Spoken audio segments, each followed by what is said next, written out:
যদি আপনাদের নামে কোনো চাষযোগ্য জমি না থাকে, তাহলে এখন আপনি কিন্তু ভূমিহীন ক্ষেত মজুর বার্ষিক আর্থিক সহায়তা প্রকল্পে আবেদন করতে পারবেন। তো এই যে ফর্মটি কীভাবে পূরণ করবেন, এই ফর্মটি কী কী ডকুমেন্ট সহকারে জমা করতে হবে এবং এটি ফিল আপ করে জমা করলে আপনাদের অ্যাকাউন্টে বাৎসরিক 4,000 টাকা, 2,000 টাকা রবি মরশুমে, 2,000 টাকা খরিফ মরশুমে চলে আসবে।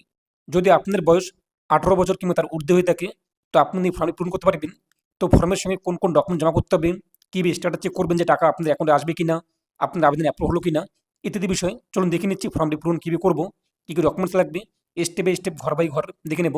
আর আপনি যদি এখনও পর্যন্ত ভিডিওতে লাইক না করে থাকেন, অবশ্যই লাইক করে দিন।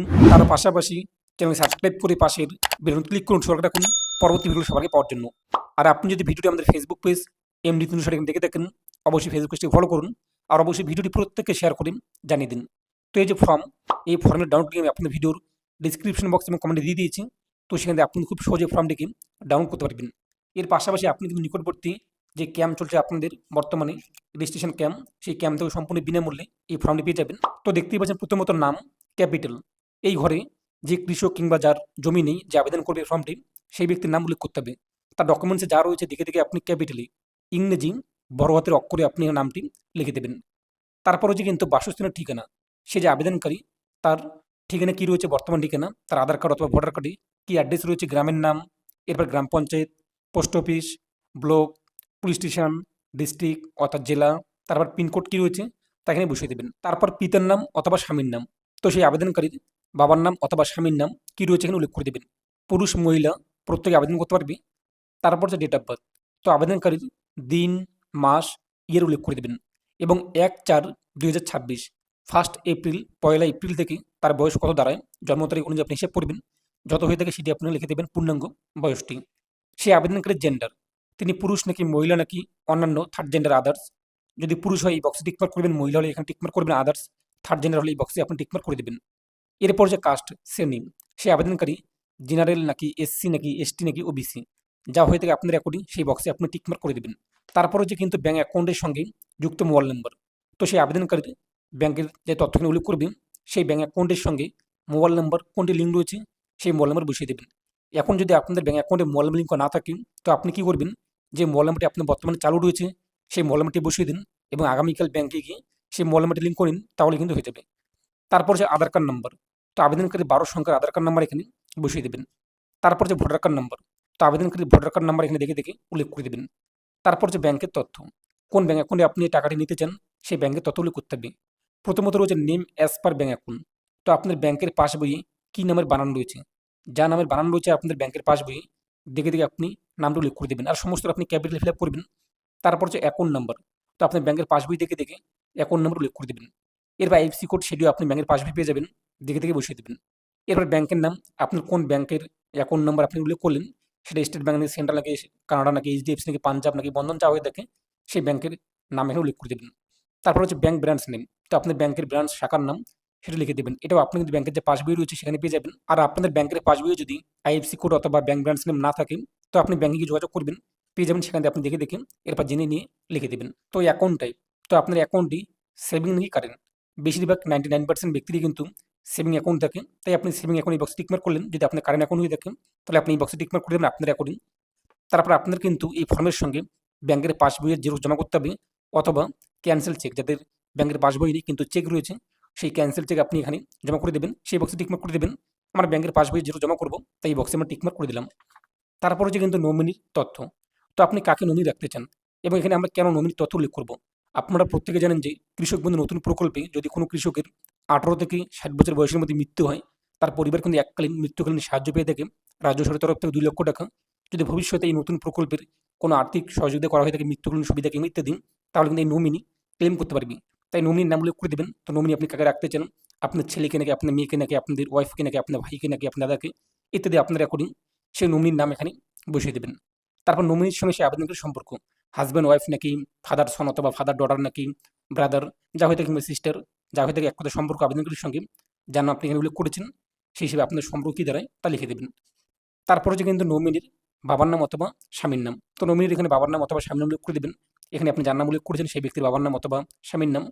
তারপর নমিনি, নমিনি আপনি যাকে রেখেছেন সেই ব্যক্তির ডেট অফ বার্থ, দিন, মাস, ইয়ার উল্লেখ করে দেবেন আধার কার্ড অথবা ভোটার কার্ড দেখে দেখে। তারপর হচ্ছে বয়স, 1 এপ্রিল 2026 অনুযায়ী এই যে নমিনি, যার নাম আপনি উল্লেখ করেছেন তার বয়স কত দাঁড়ায়, এখানে আপনি লিখে দেবেন। যদি সেই ব্যক্তির বয়স 18 বছরের কম হয়ে থাকে তাহলে কিন্তু নিচে তার গার্জিয়ান নেম অথবা তার বাবার নাম উল্লেখ করতে হবে। আর যদি 18 বছরের ঊর্ধ্বে থাকে তাহলে আপনি এই ঘরটি ফিল আপ করতে হবে না, আপনি ফাঁকা রাখবেন। এরপর আবেদনকারী এখানে সিগনেচার করবে। সিগনেচার না পারলে যে বুড়ো হাতের আঙ্গুলের টিপ সই তা দিয়ে দেবে। যে ডেটে আপনি ফর্মটি সাবমিট করবেন, জমা করবেন, সেই ডেটে উল্লেখ করে দেবেন। এই যে অ্যাকনোলেজমেন্ট স্লিপ, এটা আপনি পূরণ করতে হবে না, এটা কিন্তু আপনাকে ছিঁড়ে দিয়ে দেবে সেখান থেকে, ক্যাম্প থেকে, রেজিস্ট্রেশন ক্যাম্প থেকে আপনি পেয়ে যাবেন। এখানে আপনি অ্যাকনোলেজমেন্ট নাম্বার পেয়ে যাবেন। এটা দিয়ে আপনি স্ট্যাটাস চেক করতে পারবেন। তার পাশাপাশি আপনি এখানে যে মোবাইল উল্লেখ করবেন সেই মোবাইল নাম্বার দিয়েও কিন্তু স্ট্যাটাস চেক করতে পারবেন। তার পাশাপাশি আদার সম্মতিপত্র কিংবা আদার কনসেন্ট, এই ফর্মটি আমাদের পূরণ করতে হবে। এই ফর্মের ডাউনলোড লিঙ্ক আমি আপনার ভিডিওর ডিসক্রিপশন বক্সে দিয়ে দিয়েছি। এছাড়াও আপনি ক্যাম্প থেকে সম্পূর্ণ বিনামূল্যে ফর্মটি পেয়ে যাবেন। তো প্রথমত আবেদনকারী সেই কৃষকের নাম, ভূমিহীন কৃষক, তার নাম উল্লেখ করতে হবে। তার পিতার নাম নাহলে স্বামীর নাম উল্লেখ করে দেবেন এবং সেই বক্সে টিকমার্ক করবেন। গ্রামের নাম, এরপর গ্রাম পঞ্চায়েত এখানে লিখে দেবেন। তার ব্লকের নাম, এরপর জেলার নাম বসিয়ে দেবেন। তারপর সেই আবেদনকারীর আধার কার্ড নাম্বার বসিয়ে দেবেন। আধার কার্ডে যে মোবাইল নাম্বার লিঙ্ক রয়েছে সেই মোবাইল নাম্বার বসিয়ে দেবেন। যদি আধার কার্ডে মোবাইল নাম্বার লিঙ্ক না থাকে তো আপনি আপনার চালু মোবাইল নাম্বার বসিয়ে দিন। এরপর পোস্ট অফিসে গিয়ে আপনি 75 টাকা দিয়ে এই মোবাইল নাম্বারটি আধার কার্ডে লিঙ্ক করে নিন, তাহলে কিন্তু হয়ে যাবে। ভোটার কার্ড নাম্বার এখানে বসিয়ে দিন আবেদনকারীর। তারপর আবেদনকারী এখানে সই করবে, সই না পারলে টিপসই দিয়ে দেবে। এরপর আপনাদের গ্রামের নাম অথবা শহরের নাম অথবা আপনাদের অঞ্চলের নাম লিখে দিন, যেকোনো একটি। তারপর নিচে তারিখ উল্লেখ করে দিন যে তারিখে আপনি ফর্মটি জমা করবেন। পাশাপাশি কিন্তু একই রকম উপরেরটি বাংলা ফর্ম, নিচেরটি ইংরেজি সেম। এখানে সেই আবেদনকারীর নাম উল্লেখ করে দেবেন। তারপর এখানে আবেদনকারী বাবার নাম অথবা স্বামীর নাম উল্লেখ করে দেবেন এবং সেই বক্সে টিকমার্ক করে দেবেন। এরপর এখানে আপনি গ্রাম পঞ্চায়েতের নাম উল্লেখ করে দিন, ব্লকের নাম লিখে দিন, তারপর জেলার নাম বসিয়ে দিন। একই রকম নিচে আবেদনকারী আধার কার্ড নাম্বার উল্লেখ করুন। আবেদনকারী আধার কার্ডে যে মোবাইল নাম্বার লিঙ্ক হয়েছে সেই মোবাইল নাম্বার বসিয়ে দিন। ভোটার কার্ড নাম্বার এখানে উল্লেখ করে দিন। নিচে আবেদনকারী সিগনেচার করবে, সিগনেচার না পারলে টিপসই দিয়ে দেবে। জায়গার নাম উল্লেখ করে দিন, গ্রামের নাম অথবা শহরের নাম অথবা গ্রাম পঞ্চায়েত। তারপর নিচে তারিখ, যে তারিখে আপনি ফর্মটি জমা করবেন সেই তারিখটি উল্লেখ করে দিন। এর পাশাপাশি সেলফ ডিক্লারেশন, স্বঘোষণাপত্র, এটা আমাদের কিন্তু পূরণ করতে হবে।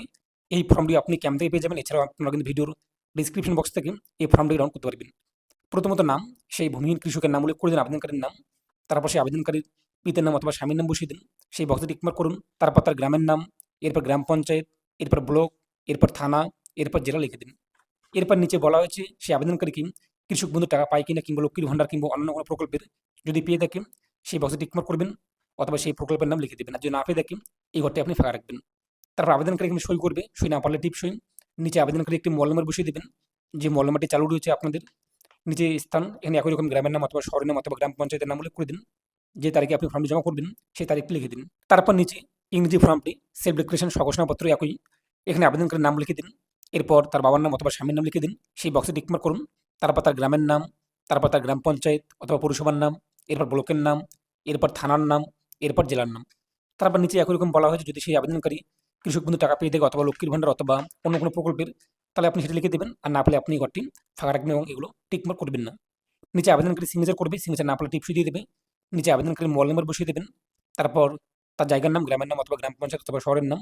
এরপর যে ডেটে আপনি ফর্ম জমা করবেন সেই ডেটটি লিখে দেবেন। তো আবেদন ফর্মের সঙ্গে কোন কোন ডকুমেন্টসগুলো আমাদের জমা করতে হবে? তো প্রথমত রয়েছে ভোটার কার্ড। আমরা ভোটার কার্ড যেটা জমা করবো এবং সমস্ত জেরক্সে আমাদের কিন্তু সিগনেচার করতে হবে। সিগনেচার না পারলে টিপসই দিতে হবে আবেদনকারী। তো ভোটার কার্ড এই বক্সে আমরা টিকমার্ক করে দিলাম। আধার কার্ডের জেরক্স এটা আমরা দিয়েছি, এই বক্সে টিকমার্ক করলাম। ব্যাংকের পাসবই অথবা ক্যান্সেল চেক এটা আমরা দিয়েছি, ব্যাংকের পাসবইয়ের জেরক্স এই বক্সে টিকমার্ক করলাম। এরপর mobile number link with bank account, bank অ্যাকাউন্টে আমাদের যে মোবাইল নাম্বার লিঙ্ক রয়েছে সেই মোবাইল নাম্বার আমরা উল্লেখ করেছি, তাই এই বক্সে আমরা টিকমার্ক করলাম। সেলফ ডিক্লারেশন স্বঘোষণাপত্র যেটা আমি আপনাদের দেখিয়ে দিলাম ভিডিওতে, সেটা আমরা পূরণ করেছি, এই বক্সে টিকমার্ক করলাম। আধার কনসেন্ট কিংবা আধার যে সম্মতিপত্র এটা আমরা ফিল আপ করলাম, এই বক্সে আমরা টিকমার্ক করবো।